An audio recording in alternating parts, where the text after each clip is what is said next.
Shmai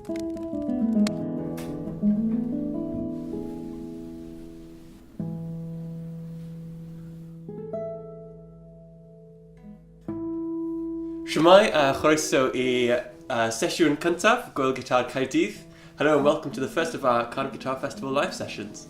So I'm here with Gerard Cousins, who will be performing at this year's festival and has just recorded a really wonderful live set with us. And we're really excited to be able to share that with you over the coming weeks. So we'll just kind of have a little chat about Gerard, about music, and about projects in the festival as well that will be coming up.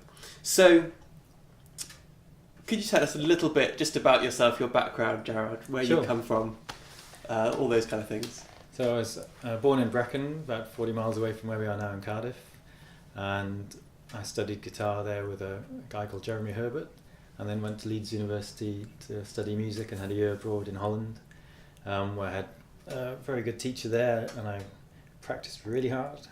Came back to university, finished that, ended up in London for a while, worked at the Spanish Guitar Centre, and established myself as the teacher and then performer and composer as well.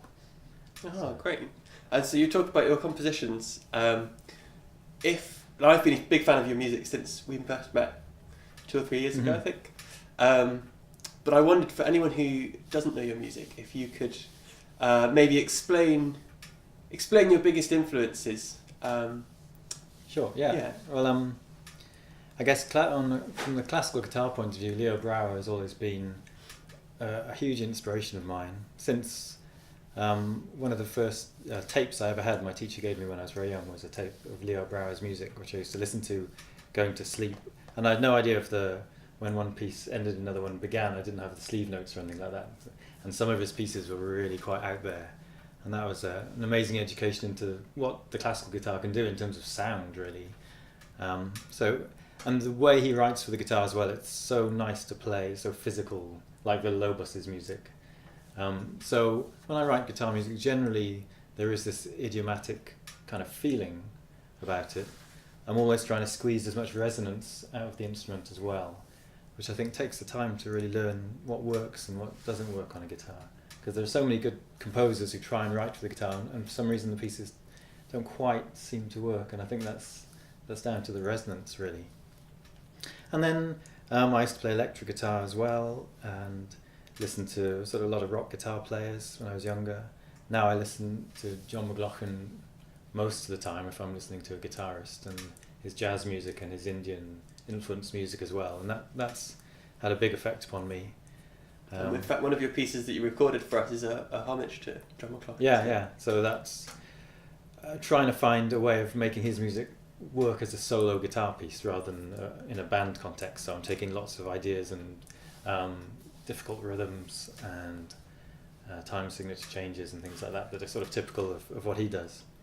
And then there's the minimalists as well, who I discovered when I was about 16, Steve Reich and Philip Glass and people like that, who really, when I first heard that, it was like some amazing door opened into another sound world, because I was completely unaware of this music, and then suddenly I loved it. So there's a lot of their influence in terms of, I like sort of repetitious music, and then using the guitar to play the repetitions, but to always try and vary it using the tone colours and the dynamics that the classical guitar can offer. Because for me, the whole point of playing classical guitar is to exploit the sound of it, because it's not an instrument like a piano, what I call an intellectual instrument, where you can play fugues, pure fugues, and have true sort of authentic counterpoint. And the guitar, we're always kind of using it as an illusion. Yes. And so the sound, I'm interested in the sound, really. Yeah. Oh, fantastic. Now, looking forward to our 2019 festival, we've already mentioned that you'll be playing, which is very exciting. But I wondered if you could tell us a little bit more about the other project that will be happening, and perhaps I'll tell people about it a little bit as well. But yeah, if you start us off. I'm looking forward to writing some music for the festival, and there's 3 things. There are indeed. Yeah. I'm really testing Gerard's memory now. No. So I've been looking into. I'm going to write a song, hopefully, or some songs. I've already been researching some poets. I thought it would be apt to use some Welsh poetry by some contemporary poets. But I'll probably use English words, I think, because I'm not sure the singer that we have could do Welsh. And yes, so Gerard will be writing first of all for the guitarist Amanda Cook and soprano B.B. Heel. That's a bit of background. Yeah. And also then a quartet, and then what will be most fun, hopefully, is working with students on the course, writing a piece during the course of the festival and then performing that at the end. And I'm trying to think of lots of ideas at the moment where we can get everybody involved in that and make an interesting piece at the end. And I think that would be really fantastic for the students to be a part of. And I was wondering kind of what you thought the main thing that they would get out of being a part of a project like that would be, the younger students. This is well, they'll get an experience of seeing what a composer does, I think, and hopefully the enjoyment, seeing the whole process, because from abstract ideas to getting onto paper and then a performance of it, that's quite hard to do, really, unless you write music for yourself. It's not easy, especially when you're young, to find someone to play your music.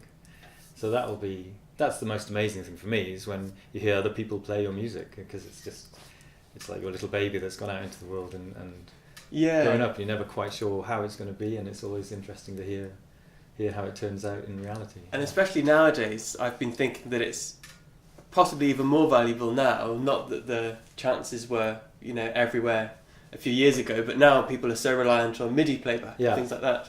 So it should be hopefully really good to have humans. It's so different. I use Sibelius program, using that on the computer and then playing it back. When my family hear it, they think whatever I'm playing on that, they just think it sounds awful because there's no human element of it. And it's so different when you actually play it live. And it's an education when you do it live as well, because it's things that work on the computer don't always work in reality, like the balances of things. So there's a lot to learn from doing that for real. Yeah, totally. And we've just got a couple more questions. So the last serious question is, we've been talking a lot about students, and hopefully some students are going to watch this, so the younger ones, and you do a lot of teaching in various places yourself. I wondered if you had one kind of main practice tip or method or something that you might be able to pass on to anyone, or just an idea. It depends really. I like to treat every pupil differently and see what they enjoy doing. So I always have different ideas for different pupils. But most of the time it's about sound, as I said, and sometimes it could be simply just learning a percussive thing on the guitar, or just making some noises on the thing. It depends what level.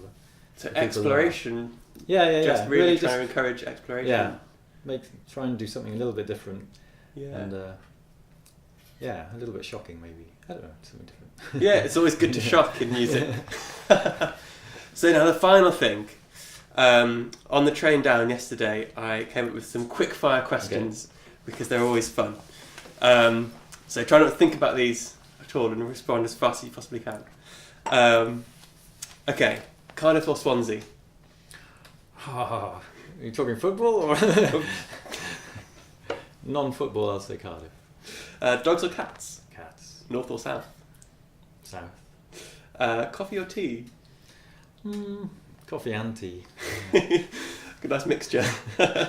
Electric or acoustic? Acoustic. Jazz or classical? Today it's jazz. Antique or contemporary? Well, I don't want antique. Let's go contemporary. Left or right? Left. What strings are on your guitar? Classical guitar strings. Nylon. Didario, semi-polished so they don't squeak. Oh, there you go. Cheaper strings. Favourite composer? Tick tock, tick tock. Today it's Arvo Pärt. Nice. Lizards or snakes? I think lizards. I went to Folly Farm the other day. Oh, very nice. Have you been there? It's great. Yeah, so lots of interesting animals. Lots of nice lizards. To be or not to be? It's not to be. Not to be. Not today. Favourite country? Well, Wales. Of course. Would you rather have wake up tomorrow with no ears or no fingers. Will I be deaf if I had no ears? Yeah, I guess so. Then I'd keep my ears. Walking or cycling? Cycling. What was the last thing you ate? Blueberries and raspberries with cream. Oh yes, Very nice. we both had Thank that. you. Yeah. Marmite, love it or hate it? Oh, yeah, I love it. And finally, Penavan or Snowdon? Penavan, I'm afraid. There we go. I've never been up Snowdon. You've never been up Snowdon? No. Even with the train? No. Oh. And I had my photos for my last album, Hirith, taken on the top of Penavan, so So it has to be. yeah, I was There we go. born with it in my interview, so Penavan. Lovely. Well, Gerard, it's been an absolute pleasure Thank you. both to hear you play and to chat with you. Thanks so much. And we look forward to seeing you Looking forward to in the the festival. summer. Indeed.